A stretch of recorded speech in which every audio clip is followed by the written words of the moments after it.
Welcome back students. आज हम कर रहे हैं BSc BEd 4th year. Subject है आपका जूलॉजी और आपकी जो ये पार्ट है 25 नंबर पार्ट्स और आपकी जो बुक चल रही है वह है जेनेटिक्स। ठीक है स्टूडेंट्स, जेनेटिक्स के अंदर हमने पिछली क्लास के अंदर पढ़ा था कि रिकॉम्बिनेशन डीएनए टेक्नोलॉजी में कुछ रिस्ट्रिक्शन एंजाइम्स की आवश्यकता होती है। रिस्ट्रिक्शन एंजाइम्स के बारे में पढ़ लिया था और दूसरे प्रकार की जो टूल होती है वो होती है आपकी वेक्टर।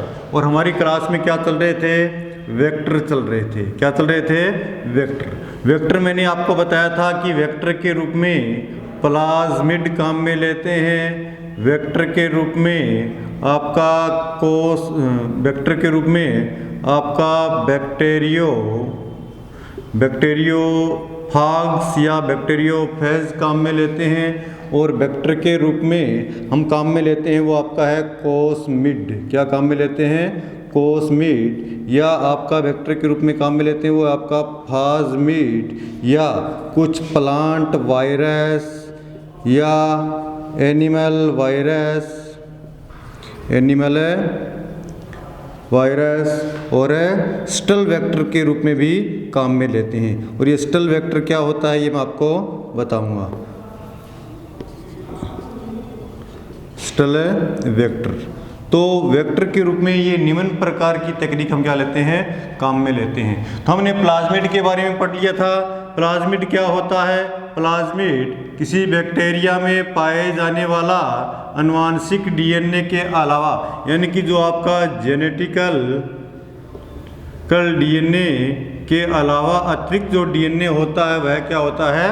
प्लाज्मिड होता है। और प्लाज्मिड विशिष्ट प्रकार का गुण बैक्टीरिया को प्रदान करता है और इसी प्लाज्मिड यानी कि प्लाज्मिड बैक्टीरिया के जीवन के लिए आवश्यक नहीं है, तो इसके अंदर हम काट छांट कर सकते हैं और किसी फॉरेन डीएनए को इसमें प्रवेश करा के या किसी जीन को प्रवेश कराकर उसका रेप्लिकेशन करवा सकते हैं। दूसरा हम वेक्टर के रूप में लेते हैं वह है आपका बैक्टीरियोफाग्स या बैक्टीरियोफेज। बैक्टीरियोफेज क्या होते हैं? बैक्टीरियोफेज या बैक्टीरियोफाग्स यानी कि खाने, फाग्स का अर्थ होता है खाने वाले। किसको खाने वाले? बैक्टीरिया को। यानी कि ऐसे वायरस, ये क्या है? वायरस जो किसको खाते हैं? जो बैक्टीरिया को क्या करते हैं? खाने का काम करते हैं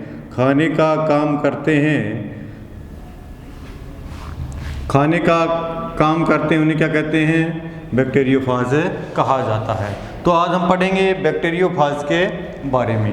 अब देखिए स्टूडेंट्स कि जो बैक्टीरियोफाज जो होता है, बैक्टीरियाफाज ये क्या है? एक प्रकार का वायरस है और वायरस के अंदर एक स्पेसिफिक गुण होता है। स्पेसिफिक कैरेक्टर क्या होता है? वायरस का जो स्पेसिफिक कैरेक्टर होता है कि इसके अंदर जितने भी न्यूक्लियोटाइड होते हैं, न्यूक्लियोटाइड की चेन या न्यूक्लियोटाइड्स के नंबर हमेशा क्या होते हैं? फिक्स होते हैं, निश्चित होते हैं। तो देखिए जो आपका बैक्टीरियोफाज होगा, बैक्टीरियोफाज एक छोटी सी चैन के रूप में होगा और इसके अंदर कैसा डीएनए पाया जाएगा? लाइनर डीएनए ही पाया जाता है। अब देखिए स्टूडेंट्स इसका डीएनए लाइनर डीएनए होगा और जो लाइनर डीएनए होगा वह आपका डबल स्टैंडर्ड डीएनए होता है। कैसा होता है? डबल स्टैंडर्ड डीएनए या सिंगल स्टैंडर्ड डीएनए। कैसे मानो आप दोनों प्रकार के डीएनए हो सकते हैं। तो ये कोई डीएनए है, ठीक है, किसका? बैक्टीरियोफाज का।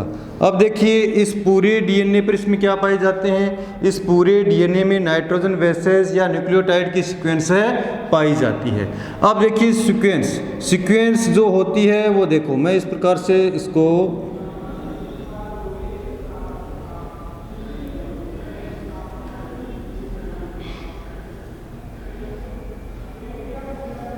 ये सीक्वेंस है, ठीक है, यहाँ से लेकर यहाँ तक ये डीएनए की सीक्वेंस है।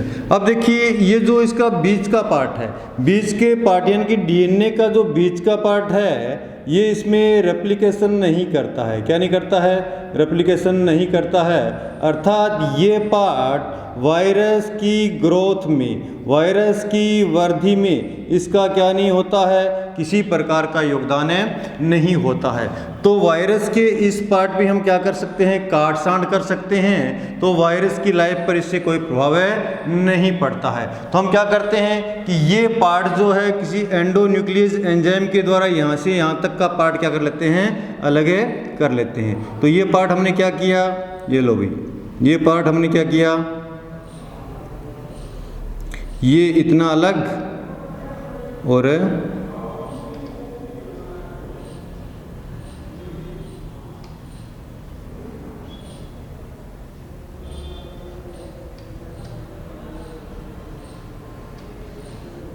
ये पार्ट हमने क्या कर लिया, अलग कर लिया।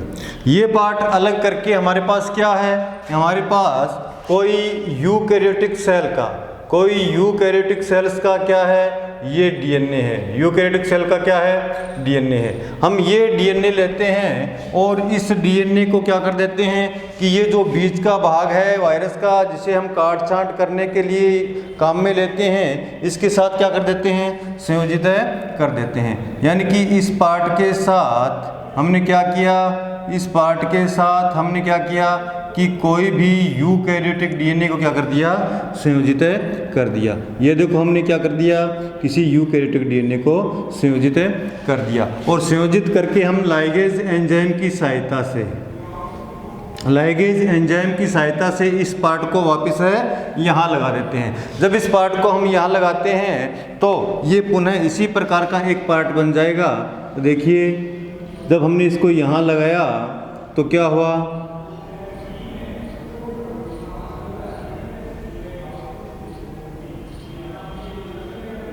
इस प्रकार से, ठीक है, इस प्रकार से। इसमें क्या है, इस भाग में क्या जुड़ा हुआ है, इसमें यूकैरियोटिक सेल्स का डीएनए जुड़ा हुआ है। और अब इस वायरस के ऊपर क्या बन जाता है, इस वायरस के ऊपर कोई प्रोटीन का क्या बन जाता है, कोट बन जाता है। प्रोटीन का क्या बन जाता है, कोट बन जाता है। तो ये वायरस बन गया।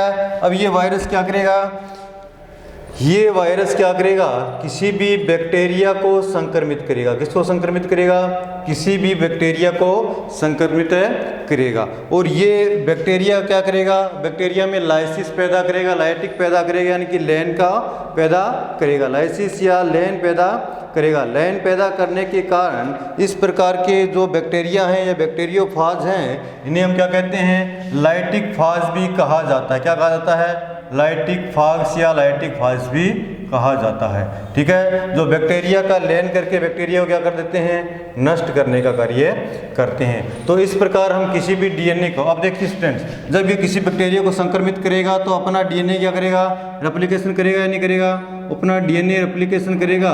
तो इसके साथ कोई फॉरेन यूकैरियोटिक डीएनए इसके साथ जुड़ा हुआ है, इसका भी क्या हो जाएगा, रेप्लिकेशन हो जाएगा।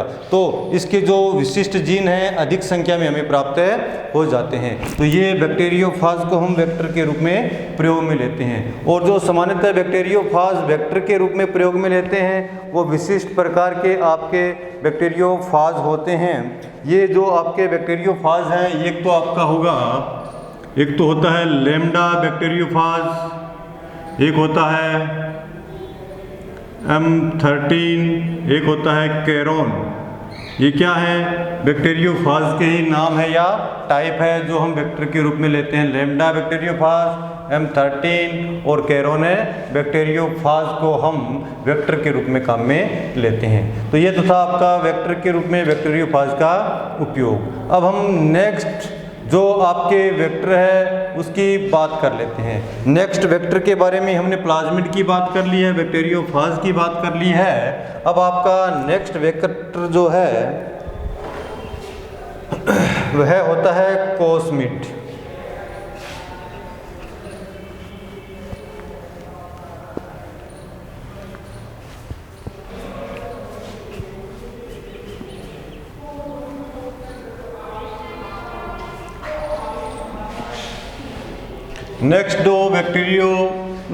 नेक्स्ट जो वेक्टर है वह है आपका कोस्मिड। अब देखिए स्टूडेंट्स, ये जो कोस्मिड होता है, ये कोस्मिड रिकॉम्बिनेशन जो आपकी टेक्निक है उसी के द्वारा क्या किया जाता है, तैयार किया जाता है। अब कोसमिड का अर्थ क्या होता है? कोस का अर्थ क्या होता है? एक इसमें विशिष्ट प्रकार की कोस साइट होती है। और मिड का अर्थ क्या होता है? मिड ये प्लाज्मिड का भाग है। अर्थात ये जो कोस साइट होती है ये किसी वायरस से संबंधित होती है। और वायरस कौन सा होता है? आपका बैक्टीरियोफाज ही होता है,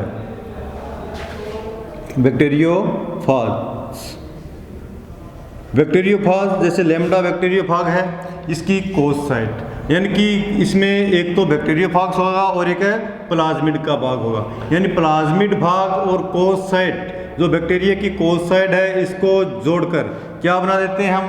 किसकी कोस साइट को जोड़कर हम क्या बना देते हैं? हम जो एक नई संकर बनता है उसे हम क्या कहते हैं? कोसमिड कहा जाता है। इसमें प्लाज्मिड की मात्रा क्या होती है? प्लाज्मिड की मात्रा अधिक, जबकि जो बैक्टीरियोफाज की जो डीएनए की मात्रा क्या होती है? कम होती है। तो इसका भी हम वेक्टर के रूप में यूज़ करते हैं, जिसमें प्लाज्मिड होता है और क्या होता है आपका? एक बैक्टीरियोफाज का भी अंश होता है, जिसे हम क्या कहते हैं? कोसमिड। तो ये आपका सेकंड वेक्टर था। अब तीसरे वेक्टर की बात कर लेते हैं। कोसमिड के बाद एक हम और पढ़ते हैं फाजमिड। क्या पढ़ते हैं वेक्टर के रूप में? फाजमिड। वेक्टर के रूप में पढ़ते हैं फाजमिड। ये भी एक रिकॉम्बिनेशन टेक्निक द्वारा बनाया गया आपका वेक्टर होता है। इसमें भी क्या होता है? फाजमिड, यानी कि फाजमिड में क्या है?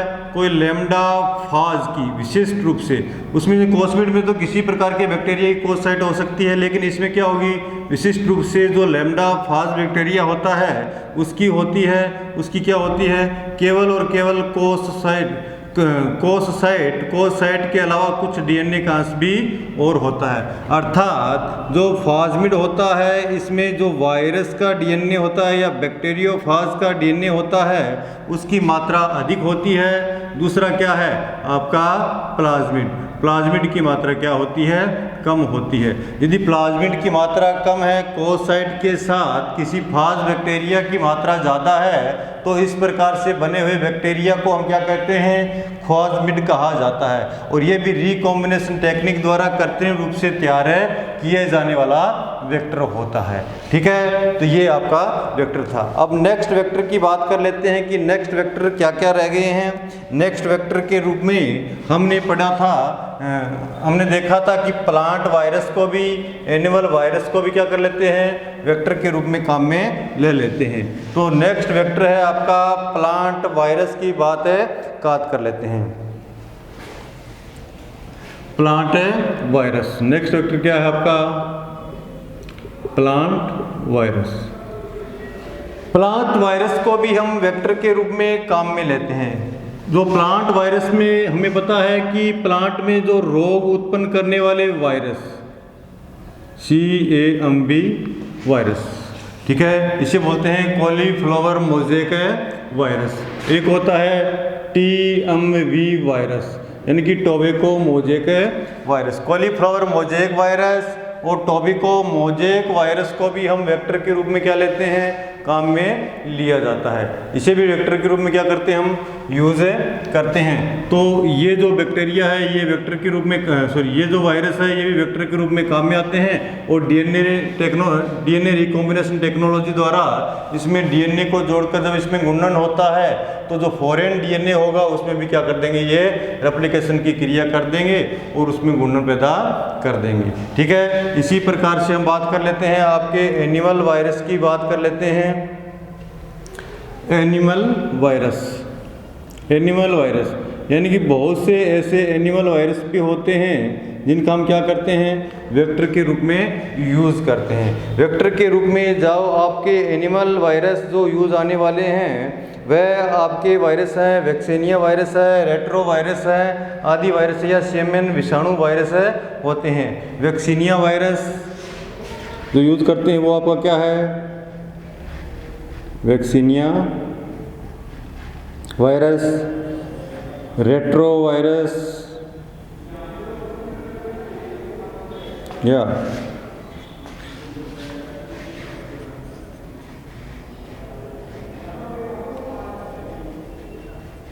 Seminal virus 40। ये जो वैक्सीनिया, रेट्रो और सेमिनल जो वायरस होते हैं, इनका भी उपयोग हम क्या करते हैं, वेक्टर के रूप में काम में लेते हैं।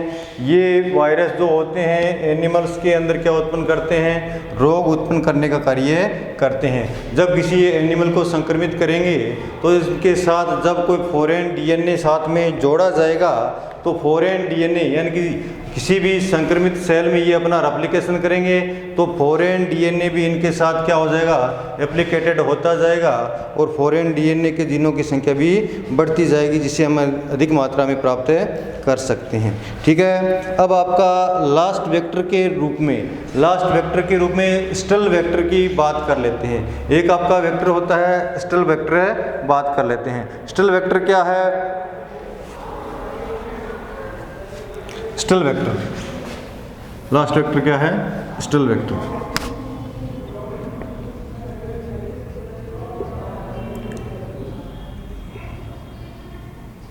स्टल वेक्टर, स्टल वेक्टर क्या होता है? देख स्टूडेंट, स्टल वेक्टर जैसे हम किसी भी भाग को किसी होस्ट में या परपोसी में हम डालते हैं, तो परपोसी में डालते हैं तो इसका क्या होगा, उसका प्रोपगेशन होगा यानी कि प्रवर्धन होगा। क्या होगा? प्रोपगेशन होगा। प्रोपगेशन यानी कि प्रवर्धन होता है। और जब उसका प्रोपगेशन हो जाता है तो प्रवर्धन हो जाता है।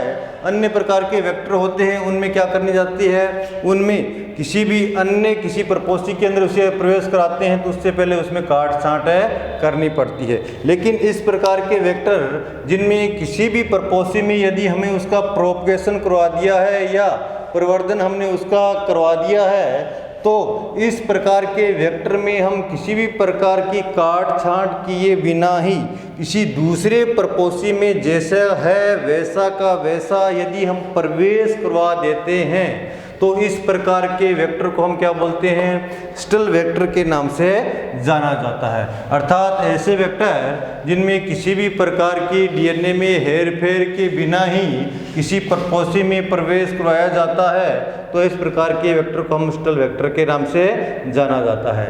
तो ये थे आपके वेक्टर के बारे में कि वेक्टर कौन कौन से होते हैं जो डीएनए रिकॉम्बिनेशन टेक्नोलॉजी में काम आने वाले टूल्स हैं। Restriction endonuclease enzyme, vector. दूसरे पॉइंट में वेक्टर के रूप में हमने cosmid, phasmid, plasmid, plant virus, shuttle vector और एनिमल वायरस के बारे में पढ़ लिया है।